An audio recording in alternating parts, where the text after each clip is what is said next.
Bien, bonjour à tous, on va commenter aujourd'hui la fiche 03 du chapitre 6 qui concerne l'utilisation et la justification de l'indépendance de deux événements.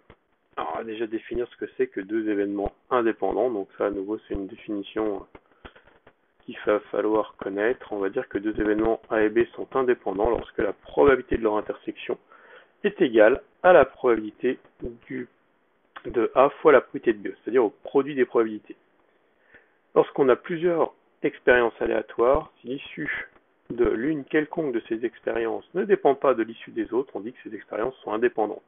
En fait, cette égalité-là, elle va traduire la notion d'indépendance parce qu'elle va faire ressortir que la probabilité de l'un ne dépend pas de l'autre ne dépend pas de l'autre en quelque sorte. Ici, vous vous rappelez que, je reviens sur une des formules qu'on a vues, formule de Bayes qui dit que la probabilité de A inter B, c'est la probabilité de B sachant A fois la probabilité de A.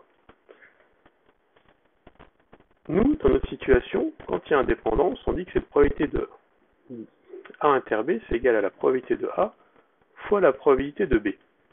Ça sous-entend que la probabilité de A inter B est dans ce cas-là égale à la probabilité de B, sachant A, est égale à la probabilité de B.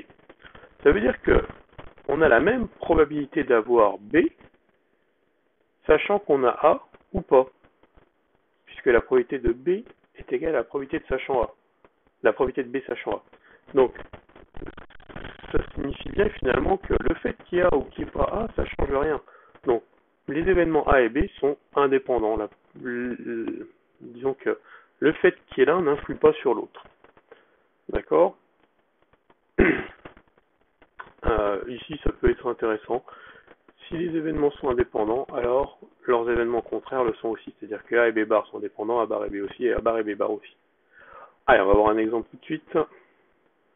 On va ici considérer un jeu de 32 cartes à nouveau, dans lequel on a l'événement A qui est obtenir un roi, l'événement B obtenir un cœur, et l'événement C obtenir un roi, où tu pourras se poser la question de l'indépendance. La probabilité de l'événement A, obtenir un roi, on l'a déjà vu, c'est 1/8. La probabilité de l'événement B, également déjà vu, c'est 1/4. La probabilité de l'événement C, obtenir un roi rouge, alors on va la calculer, il y a 2 rois rouges sur les 32 cartes, donc 1/16e. La probabilité de A inter B, on va comprendre ce qu'est l'événement A inter B, c'est obtenir un roi de cœur. Il n'y en a que 1 de roi de cœur, c'est donc 1 sur 32. La probabilité de B inter C, c'est la probabilité d'obtenir un cœur et un roi rouge.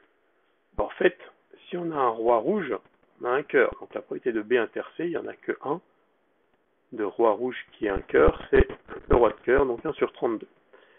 Maintenant, on va tester l'indépendance en regardant ce qui se passe au niveau des formules. La probabilité de A fois la probabilité de B, c'est 1/8 fois 1/4. 1/8 fois 1/4, ça fait 1 sur 32.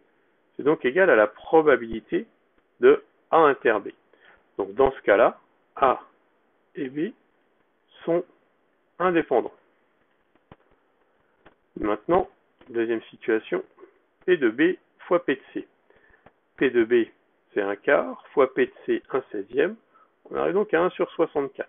Alors que la probabilité de B inter C, c'est 1 sur 32. Donc ici, B et C ne sont pas indépendants.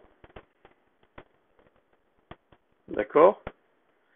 C'est pas étonnant que B et C ne soient pas indépendants, puisque obtenir un roi rouge et obtenir un cœur, on comprend bien qu'il va y avoir un lien entre les deux, quoi.